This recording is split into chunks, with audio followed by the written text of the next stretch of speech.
इस बार क्या सोचा है, क्या लगाओगे? सोच रहा हूँ इस बार मटर लगाऊं। पर 2 साल पहले जब मटर लगाई थी तब पता है ना क्या हुआ था। हाँ हाँ याद है, आधी मटर खराब हो गई थी, लेकिन तब तो उसमें कीड़ा लग गया था ना। इस बार मैं ध्यान रखूंगा। ठीक है, और फिर करोगे क्या इतनी सारी मटर का?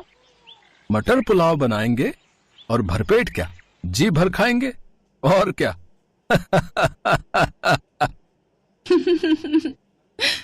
राम की बात सुनकर उसकी पत्नी नंदिनी भी हंस दी। सर्दी का मौसम आने वाला था, तो इस बार राम ने तय किया कि वो अपने खेतों में मटर लगाएगा। उसने बड़ी मेहनत से खेत को तैयार किया और मटर के बीज भी बो दिए। कुछ दिनों बाद पहले पौधे आए और फिर उन पर हरी हरी मटर लगनी भी शुरू हो गई। हर गुजरते दिन के साथ अपनी भरी पूरी फसल को देखकर राम फूला नहीं समा रहा था। नंदिनी, ओ नंदिनी, चलो जरा, तुम्हें कुछ दिखाना है। पर अभी बहुत काम है। अरे ये काम तो होते रहेंगे, तुम चलो मेरे साथ। इतना कहकर राम ने नंदिनी का हाथ पकड़ा और उसे लेकर सीधा अपने खेत पहुंचा। खेत देखकर नंदिनी के चेहरे पर भी मुस्कान आ गई। पूरा खेत हरी भरी मटरों से भरा हुआ था। ऊपर वाले की कृपा से बहुत बढ़िया फसल हुई है इस बार। तुम देखना नंदिनी, इस बार खूब अच्छे पैसे मिलेंगे इन मटरों के। मैंने सोच लिया है, पैसे आते ही सबसे पहले घर की छत सुधरवाऊंगा। और कोई खर्चा है क्या? हाँ है ना, एक बढ़िया सी साड़ी भी दिला देना मुझे। हाँ हाँ ले लेना, एक नहीं तुम 2 साड़ियां ले लेना इस बार तो। अब खुश? हाँ जी, बहुत खुश। मटर की बढ़िया फसल देखकर दोनों पति पत्नी सपने संजोने लगे। दूसरी तरफ पूरे गांव में भी ये खबर फैल चुकी थी कि इस बार राम की फसल बहुत बढ़िया हुई है। और फिर एक दिन राम के घर के बाहर एक चमचमाती कार आकर रुकी और कार से उतरा इलाके का विधायक राम अवतार सिंह। अरे विधायक जी, आप राम राम। राम राम भाई, कैसे हो? ऊपर वाले की कृपा है विधायक जी। कृपा तो वाकई बहुत हुई है तुम पर। मैंने सुना है इस बार तुम्हारी मटर की फसल बहुत अच्छी हुई है। हाँ विधायक जी, सब भगवान की दया है। तो क्या सोचा है, किसे बेचोगे अपनी मटर? अभी तो कुछ ऐसा सोचा नहीं है विधायक जी, जहां सही दाम मिल जाएगा वहीं दे दूंगा। अरे तो हम काय के लिए हैं, हमको दे दो अपनी सारी मटर, हम पूरे 15 रुपए देंगे तुम्हें 1 किलो के। पर शहर में तो इस बार 25 से 30 रुपए किलो बिक रही है मटर। देखो राम, मटर है, गेहूं नहीं, जो कई महीने संभाल लोगे। 2 दिन बाद सूखने लगेगी सारी की सारी। मेरे पास स्टोरेज की सुविधा है, मैं तुम्हारी सारी मटर खरीद लूंगा हाथों हाथ। ठीक है विधायक जी, मैं आपको शाम तक बताता हूँ। राम को दुविधा में छोड़कर विधायक वहां से चला गया और फिर उसके जाने के बाद क्या उठाता है, हमसे कम पैसों में फसल खरीदकर शहर में ऊंचे दामों पर बेचता है। मेरी मानो तो आपको कुछ और लोगों से भी बात करनी चाहिए। इतना आसान नहीं है नंदिनी, रामावतार की मर्जी के बगैर कोई व्यापारी मेरी मटर नहीं लेगा। उससे कोई बैर नहीं लेना चाहता, और मुझे डर इस बात का है कि अगर सारी मटर यहीं सड़ गई तो 1 पैसा नहीं मिलेगा। हाँ, अच्छा तो फिर क्या कर सकते हैं? विधायक जी की नजर हमारी फसल पर है, तो बेचनी तो उसे ही पड़ेगी। अच्छा सुनो, अब खाने में क्या बनाया है? गर्मा गर्म मटर पुलाव है जी। अरे वाह, तो जल्दी से ले आओ फिर, बड़ी भूख लगी है। पिछली बार राम ने अपने खेत में धान बोए थे और उस बार भी उसकी फसल अच्छी हुई थी, तो घर में चावलों की कमी नहीं थी।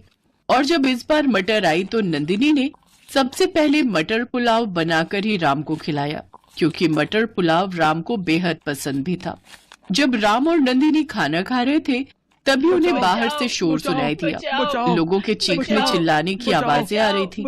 दोनों ने फौरन बाहर निकलकर देखा तो पूरा गांव जल रहा था। आग बहुत बढ़ चुकी थी, लगभग सारे घर जल रहे थे। बस एक राम का घर सुरक्षित था, क्योंकि वो उसके खेत के किनारे ही था और बाकी के घरों से दूर था। राम खाना छोड़कर फौरन लोगों की मदद के लिए दौड़ा।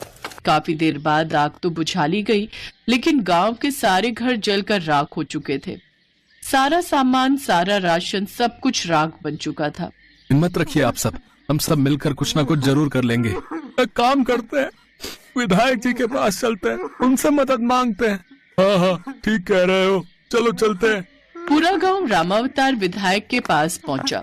गांव के लोगों ने विधायक से अपनी परेशानी बताई तो विधायक ने उन सबको धुतकार दिया। चलो अब क्या बस यही काम रह गया है? लापरवाही करो तुम, आग लगाओ तुम, और भरपाई करूं मैं, मतलब कि सरकार। गांव के लोगों को विधायक पर गुस्सा आ रहा था, पर वो मजबूर थे और मुंह लटकाकर वहां से जाने लगे। तभी विधायक ने राम को आवाज लगाई। अरे राम, यहाँ आओ, इनका चक्कर छोड़ो। तुम्हारी फसल तो ठीक है ना? हाँ जी, मेरी फसल तो बिल्कुल सुरक्षित है। हाँ तो एक काम करो, 16 रुपए ले लेना भाई, लेकिन अब जल्दी सौदा पक्का करो और सारी मटर यहाँ पहुँचाओ, समझे? विधायक जी माफ करो, लेकिन मैं आपसे कोई सौदा नहीं करना चाहता। अच्छा, तो क्या करेगा मटर का? है? किसी और को मैं तुझे बेचने नहीं दूंगा। मैं चाहे तालाब में डाल दूं, पर आपको नहीं दूंगा अपनी मटर। राम अवतार ने मजबूर गांव वालों की मदद नहीं की। इस बात से राम बहुत नाराज था। उसने विधायक से सौदा करने से साफ इनकार कर दिया। फिर घर लौटते हुए उसने गांव के कई बच्चों को भूख से रोते बिलखते देखा और फिर। नंदिनी, घर में कितना चावल है? काफी है, वैसे क्यों पूछ रहे हो? हमारे पास मटर की कोई कमी नहीं है। तुम एक काम करो, मैं कुछ लोगों को साथ लेकर एक बड़ा चूल्हा बनाता हूँ और तुम गांव की औरतों के साथ मटर पुलाव बनाने की तैयारी करो सबके लिए। जब तक मेरे घर में मटर और चावल का एक भी दाना है, मेरे गांव का कोई बच्चा भूख से नहीं रोएगा। लेकिन फिर हम लोग? अपने बारे में बाद में सोचेंगे नंदिनी, फिलहाल गांव के बारे में सोचना है। नंदिनी ने इसके बाद कुछ नहीं कहा और खाना बनाने की तैयारी शुरू कर दी। अगले कुछ दिनों तक नंदिनी की रसोई में ढेर सारा मटर पुलाव पकता रहा और गांव के लोगों की भूख मिटाता रहा। पूरा गांव राम और नंदिनी को दुआएं दे रहा था। लेकिन फिर धीरे धीरे राम के घर चावल और मटर खत्म होने लगे और राम और नंदिनी सोच में पड़ने लगे। तभी एक दोपहर को कुछ ऐसा हुआ जिसकी उम्मीद किसी को नहीं थी। अरे मुख्यमंत्री साहब, आप मुझ गरीब के घर। राम राम साहब। अरे ओह साहब, आप अंदर आइए। नहीं, यहाँ बैठिए साहब। अरे बस करो भाई, तुम पहले ही बहुत कुछ कर चुके हो। यहाँ जो कुछ हुआ उसके बारे में मुझे सब पता चल चुका है, लेकिन अब किसी को परेशान होने की जरूरत नहीं है। मैंने आदेश दे दिए, कलेक्टर साहब सारी व्यवस्था कर देंगे। बहुत बहुत शुक्रिया साहब। अब तो कुछ नहीं चाहिए। हमें चाहिए तुम्हारे जैसे उम्मीदवार जो सच्चे दिल से जनता की सेवा करें। यहाँ के विधायक की सारी पोल पट्टी खुल चुकी है और इस बार के चुनाव में तुम्हें इस इलाके से टिकट देना चाहता हूँ ताकि यहाँ सही मायने में विकास हो सके। सीएम साहब की बात सुनते ही गांव के लोग सीएम साहब और राम की जय के नारे लगाने लगे। सीएम भी समझ चुके थे कि अब राम को विधायक बनने से कोई नहीं रोक सकता, क्योंकि जनता राम के साथ थी। राम ने भी हाँ कर दी। और फिर सीएम साहब के जाने के बाद, सुनिए ना, जब आप विधायक बन जाएंगे तब तो मेरे लिए साड़ी ला देंगे ना? हाँ, इस बार पक्का।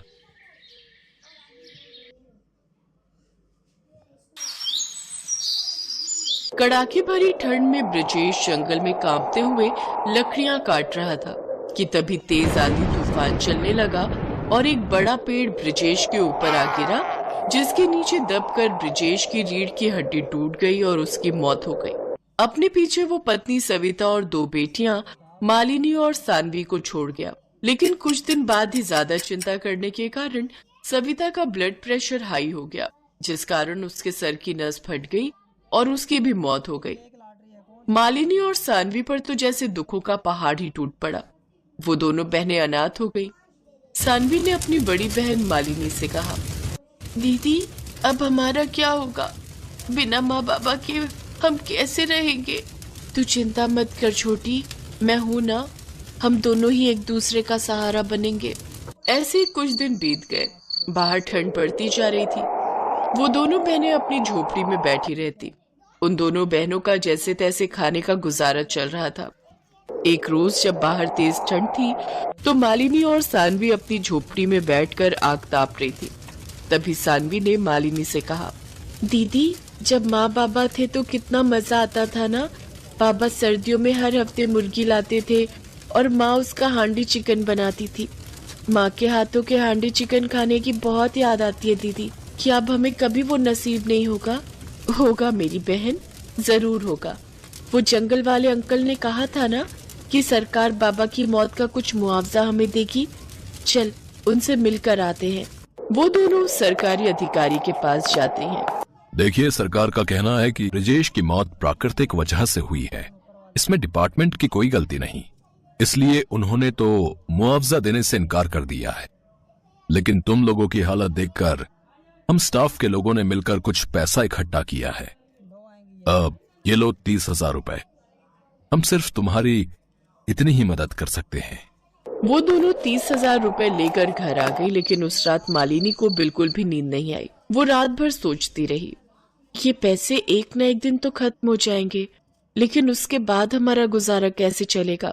सोचते सोचते कब उसकी आंख लग गई उसे पता ही नहीं चला।